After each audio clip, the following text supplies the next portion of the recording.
Hi, everyone. Thank you so much for joining us here today. Following the lead of many other shows, this year's East LA Cape is going digital. The East Los Angeles Comic Book Art and Pop Culture Expo, or CAPE for short, was founded in 2016 by a group of pop culture and comic book fans who grew up in East LA. Headed by Peter J. Malini, who owns Nostalgic Books and Comics in San Diego, California, the show is dedicated to creating community and bringing together artists and vendors from our surrounding neighborhoods so that we can all enjoy the art that our community has to offer and to connect you to independent artists so that you can support their work. This is our 12th episode of our Virtual Artist Alley, where we will be highlighting our community of artists and vendors. Christopher Canchola, or C-Jac, as he is known in the art world, is an illustrator and writer who is looking to inspire others as he was inspired. Art has always been a way for him to cope with life as it comes his way, so his art has always been directed towards self-awareness and learning how to tackle life. C-Jac's road to what he calls his art world has been years of on and off attempts to find his voice within the artistic community. He began as a traditional artist with pen, ink, and acrylic paintings, then received the opportunity to learn a more modern method in a digital platform. Although C-Jac graduated with a bachelor's in visual game art and design, he still did not find the voice he had hoped to develop. Life kicked in thereafter, and he lost himself in the day-to-day. Eventually, art just became a memory for him. It was not until about 4 years ago that a life-changing event led C-Jac back to his art world, and he had to make a choice. In short, he had to trust himself as an artist and reclaim art for himself. It was then that he found his voice and the confidence to go to conventions and share what he was doing with the world. C-Jac feels that being on the convention floor, on the other side of the artist alley table, with so many other amazing creative minds, is happiness in and of itself. He now finds his art world growing, and he is here now to share it with everyone else, especially those who may be at a crossroad and need to make a choice too. His advice to all, which he has said many times to himself, is, what the heck, give it a shot. You'll only know if you try, right? Thank you so much for joining us here today. Hey guys, thanks for having me. Appreciate being here. Okay, so let's start with we always ask this question. How did you get into art? Art started with the old school Ninja Turtles cartoon series. I grew up with that. I grew up with Ninja Turtles. They are my pinpointed area of where I kind of began a lot of my character development, so to speak. But started off with Ninja Turtles. I drew in school here and there, and I kind of was off and on in art. Like I was playing baseball and excelling in that, and I started taking art classes, and it was just a back and forth. It was never dedicated. And then eventually, after I started going to college and stuff, it became more of a dedicated way of life. So started off with Turtles, went from there. Thanks, Ninja Turtles. Oh yeah. So what are you selling? Like, what kind of services are you offering, or can we commission you? So essentially, I'm doing prints. I'm doing some fan works. I'm trying not to do too much of the fan work because I want to get my own IP out there. But I'm doing a lot of the old 80s and 90s cartoon series. I've touched on Ninja Turtles, SWAT Cats, Street Sharks, all that stuff that kind of really built me up and why I enjoy this so much. So I kind of stick to that train. I don't jump on too much of the new stuff here and there where like I did a Rick and Morty poster, but how are you not going to do a Rick and Morty poster? I did some, let's say it's more of an animated style. It kind of carries that old school animation style mixed in with a little bit of a comic book in there. So I'm still growing with it, but I'm doing that. Sorry, you asked what I was selling. So the prints, I have some buttons of some Disney villains that I've done. So I started adding some like fan work, and I have these little buttons, bookmarks. I got some hats, and I'm working on some more shirt designs. And then currently I'm pairing up with a group of friends from college, and we're kind of kicking off an idea, a concept we had back in college. So we're starting our own kind of indie company for comics. So right now I'm working on actually finishing up my comic, writing it, and I've got the preview issue pretty much done. And then another one of my friends is working on it. So essentially working on a multitude of comics, illustration work, and merchandise, T-shirts, fun stuff like that. Well, that's cool. And you said that you're working on the original IPs. Is there anything you can tell us about that? Yeah, actually, something I can show you too while I'm here. I actually just finished this. This is a mock-up version of the book that I actually just finished. It's an illustrative narrative called C-Jac and Bastian. Basically, this book is a compilation of a bunch of ink images that I made into a digital platform. And it's a narrative of a character kind of coming back to a world that he had left behind, only to find it like it's lost all of its life. It basically deals around a big life-changing event. So this is where the concept started. So C-Jac is actually a character that I've developed, and I actually drew years ago. And so this character is coming to this world and finds himself having to face off against these different versions of himself. So he's facing these versions that he's left behind to live alone, and they kind of orchestrate around emotion. So Fury is one of the first one he encounters, and he's got to face that, accept it, understand it, and actually like develop with it. And so this story really kind of curves on that whole course of self-awareness. And so I wrote this story because it's a very personal story. It actually kind of revolves, and C-Jac himself is me. C-Jac is C-J-A-C. My full name is Christopher Joseph Alexander Canchola. So at that point, that's where that name came from. And then the characters that are complementary, Bastian, there's Bucky the Shadow Dog, and Sylvia the Turtle. Those are all based off of my pets. So it just made it more fun. But yeah, so that's one of my current IPs that I'm working on. It's going to be a 7-issue spread. A comic series. I've only written it for that course. It's not going to go beyond that, but I'm really excited to get that going on a further. I was actually going to ask where your name came from, so you just kind of. Yeah, that's the origin. A teacher of mine gave it to me in college. One day he called me C-Jac, and I'm like, I've never been called that. I've been called Shrek. I've been called Dumbo. Like, I've never been called. I like that. So I stuck it. It stuck. Well, at least you have that many initials, right? Yeah, it worked out really nice. So I'll thank my parents for that. So how can people find you? So I'm on pretty much every social media platform. My links, I gave them to you guys, but yeah, Instagram, if you look for C-Jac, if you look C-Jac, and it's Jac's J-A-C, so C-J-A-C. Facebook, same thing. I converted my actual Facebook profile to my art platform. Twitter, same thing. My website is cjacsartworld.com. And that has all the recent stuff that's going on, all the information, the conventions I'll be coming to, and the progress I'm making. And eventually there'll be a sublink that leads to what me and my friends have launched, which is 208 Productions, and that's a separate project that is kind of sistered with what I'm building here, and where we're going to be building that together. So that's going to be something that's going to be another way to reach me.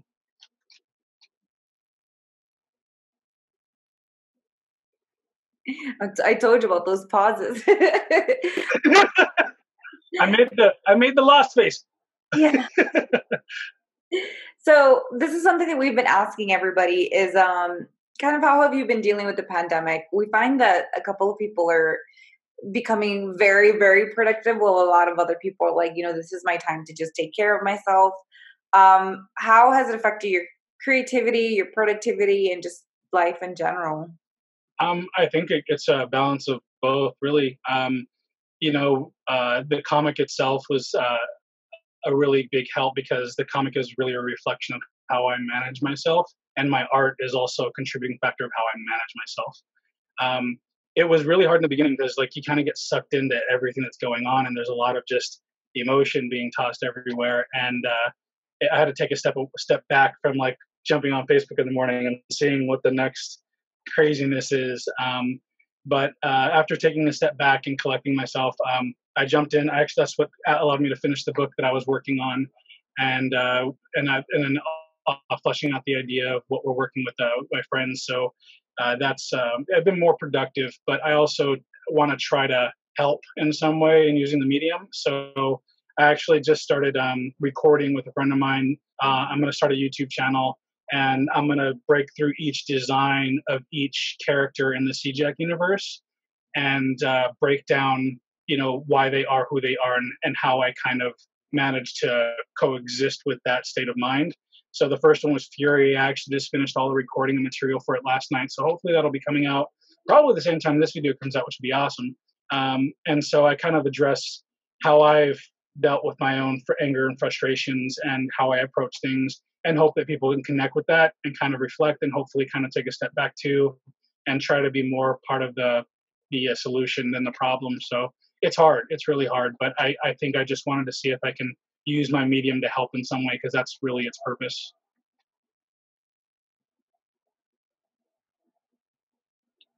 Awkward silence. I'm just going to be weird about it. Why not? You're trying to mute.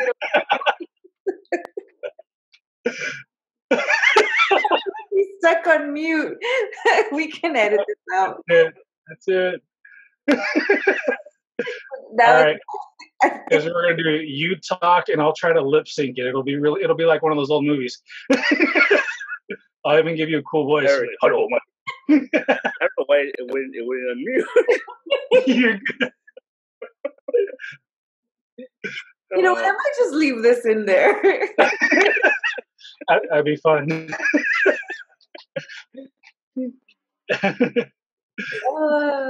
That was good. So I don't have a question. That was really distracting. It really was. You told us where people can find you. You told us. Yeah, I was done with the pandemic. During the pandemic. Yeah. That was totally threw off our train of thought. So tell me a little bit more about the C-Jac universe, because you have these stock characters that kind of show up again and again in your stories. Yeah, well, so the plot line is basically this character finds himself. So I actually quit my art almost about 4 years ago and some change. I stopped. And it was only because life sucks you in. Like, life sucks everybody in some crazy way, shape, or form, and it's really hard to kind of focus. You have work, kids, anything that goes on. And so it was basically a story of my way of getting back to me. And so this character falls into this kind of dark abyss where he has to make a decision. Do I just sit here and dwell, or do I start moving? And so the plot is him moving and eventually coming through a course of mirrors, and he finds himself back into this world, and the world is kind of it's lost all of its color.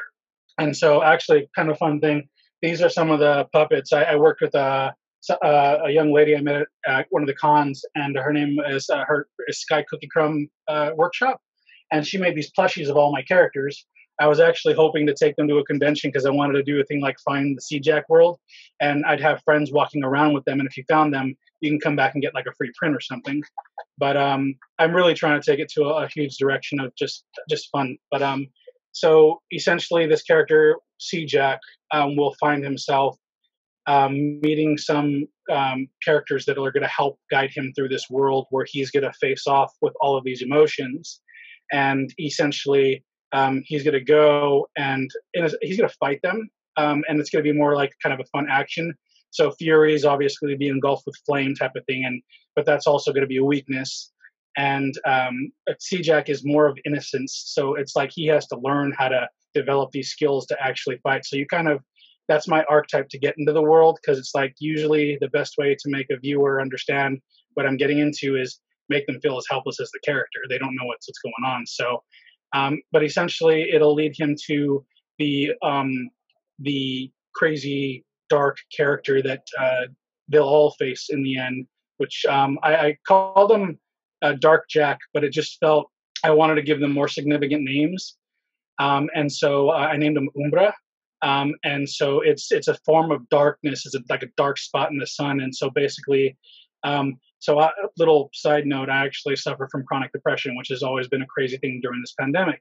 And so Umbra is kind of a representation of how that can take over somebody's mind. And so the comic is a form, it's not like shoving it in your face, but it's just a story about someone understanding themselves, accepting themselves, and in turn understanding that all these characteristics are not bad. They just need to be accepted and understood. And so that's really what this underlining story is. And I'm just telling it in my own creative way. Sounds amazing. I'm just gonna unmute myself immediately because I'm feeling. Yeah, you're good. You're good. What was I gonna say? So I saw in your bio that you studied character design for video games. So was comic books always like a way where you wanted to go, or was that just something you kind of stumbled into? So I was a traditional artist before I even got into a digital platform. I painted, like, this is a Joker I did recently. I was like, I'm gonna flash this guy off. I was really happy about it. But I started off as a traditional artist in high school, and I realized starving artist is very, very literal when it comes to being a traditionalist. Even old school animation, it's all pretty much dying. But and so I got the opportunity to leave where I was living and go to school to learn the digital platform. I didn't know anything. I even had to take a beginning computers workshop just to understand what the hard drive was. I mean, it was fun. And so learning the digital platform, I preferred comics. That's what I grew up with. My first comic was a Captain America comic book. I remember looking at this character and saying, I love what he stands for. This is going to be added to my archive of, like, this is who I want to be. And so Ninja Turtles, all that kind of grew. I grew up with that. My brother and my aunt were kind of the first to introduce me to comics. And gaming was kind of a sidetrack. I barely played very many video games. But when I got there and showed them my portfolio, they said I would be a better fit for the game art and design program. And so I took that route, but we took some character design courses and to develop that type of storytelling method. And I took to that more than anything. And so I realizing that I want to be more back into comics because that's a good way to start something to get it to multi-platform. So I have a full plethora of conscious weird ideas to make C-Jac or even any of my other IPs that I'm working on into a stop motion animation film, because I've actually done stop motion. I can make it into a game if I wanted to, because I actually understand the pipeline to go ahead and make that type of thing, but it's also resources and all that fun jazz and getting there. And I'm okay with taking my time, but comics has always been at the heart and soul of the way I developed. So and characters are driving tools for that. So I really thrive on creating characters and building the worlds that they revolve around. So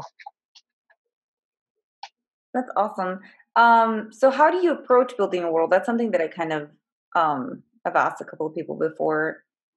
Like, what are the rules of your world? This world has almost an unlimitation. It's limited to one's imagination. I don't like to be limited, so it's probably a character flaw. But in this world, particularly because it is technically my mind and the way I've established the universe, the limitations are based upon the limitations on that I can't surpass a certain character. So my knowledge only goes so far with Fury because I don't know the threshold of being completely engulfed by my anger and then it overtakes. So ergo, like, but I mean, not naturally there's borders, but usually when I create a world, I start with a character, and characters come everywhere for me. So if I'm talking to somebody, if I'm just out in the street and I see someone walking, I start to think, like, what is their story? Who are they? Where are they going? How did they get here? And I love talking to people because you always learn amazing things, and people have great stories to them. And so essentially, I'll kind of take that initial concept of who they are and who they intend to be and where they're going and how they are, and I'll start to manifest that into a world where there's complementary value, because my whole thing is you can't get through a story alone. Like as many single heroes as there, there has to be a group, there has to be a force. And so I start to think of all these other people that I know that might share that same type of concept. And then essentially you already have your problem because it's something that this person's trying to overcome. Now I have to embellish off that problem. So now I have to make this problem a physical villain. And so essentially I'll get those two key points. I'll get the primary character, the complementary value, the villain, and then the world itself starts to build. So if I decided it'd be fun to take an elemental twist with this, then I start making it more fantasy. Or if I feel like it would be a very fun post-apocalyptic or sci-fi, I start to just tie that in for fun based upon the vibe I get from it. And sometimes I'll just be like, I want to do a Western. So you're a Western character. We're just going to do that. So it really depends, but it always starts with the characters, because that's essentially what we attach ourselves to. That's what we reflect with, right? We read that character and we're like, this is how I want to be. So it's like, this is where I'm attached to. So that's kind of where it starts. But you have to have a good villain. I have this whole thing where like there's this hero to villain complex. And if you don't have a villain that just makes you feel like you're going to lose all the time, I sometimes feel like you lose story and concept.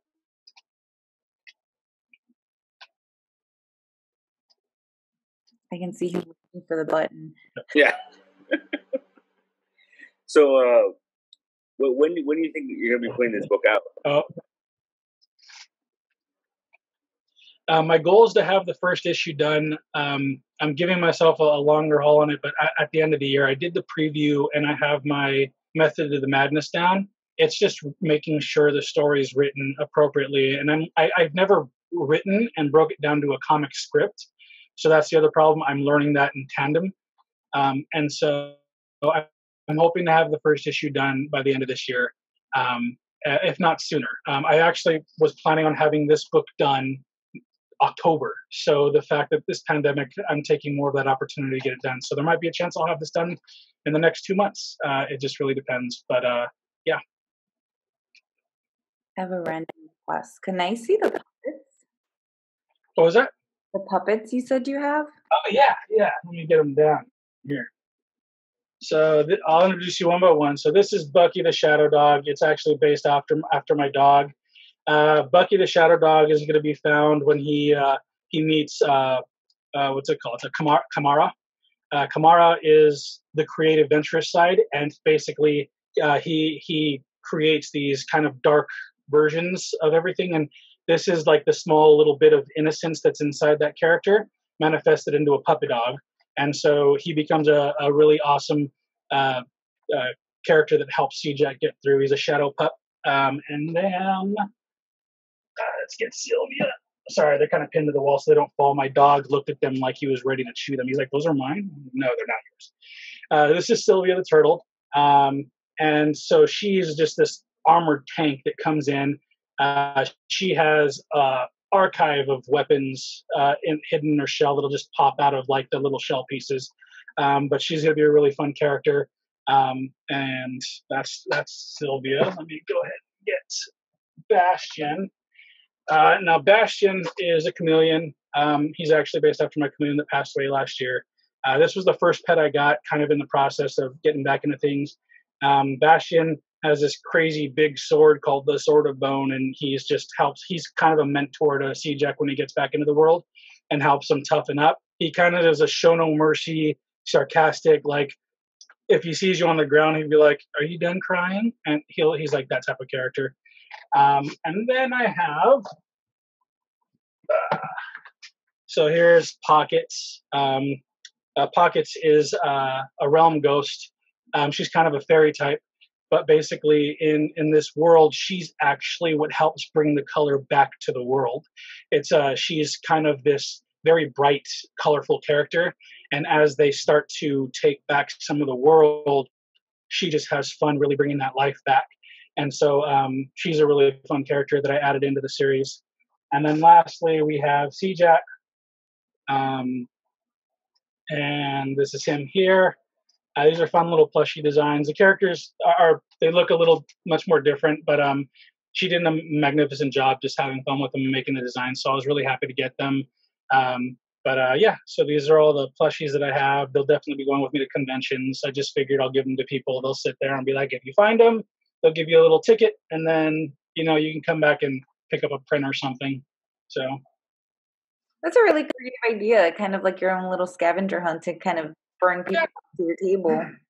Yeah, the idea came from, I used to have a Disney pass, and I'd go there and I would do art drops where I would draw like Disney characters or whatever characters, and I just leave them randomly around the park for people to find. And people got so much joy out of it. I was like, this would be kind of fun to do at a convention. I haven't really seen it done, I have seen it done. I remember Comic-Con, they did a Ninja Turtle pin thing where you had to go around and find the pins, and then that was fun. So that's kind of my own way of doing that. Yeah, I think interactive stuff like that always works well. So let's give your internet handles one more time before we leave. And that way, yeah, I'll show them at the end of this anyway, but just give people one last rundown of how they can find you. So I really appreciate y'all hanging out. But the best ways to find me, you can find me on Facebook by searching C-Jac, C-Jac, and then Art World together one word. Instagram, I am CJACS_ArtWorld, so C-Jac's Artworld. Same thing for Twitter, and my website is cjacsartworld.com, and everything will be listed on there as well, so feel free to jump on there. If you ever have any questions or just want to check out some other pieces, I have fan works that won't be up on the website just because I don't want to clash with copyright stuff. But if you're curious about any of the other prints that I do have, feel free to contact me there, and we'll link up. Especially commissions, I'll hook you up. Anything you want to let the masses of the East LA Cape audience know before we sign off? I really was sad to hear East LA Cape was not going on. I understand why. It sucks. I had a blast there last year. But you know what? I'm going to see y'all next year. We're going to have some fun stuff for you. In the meantime, stay safe, stay healthy, and just be a good human. Well, thank you so much for joining us, Chris. I appreciate it. Thank you so much. Hey, thanks for taking the time, man. All right, for sure.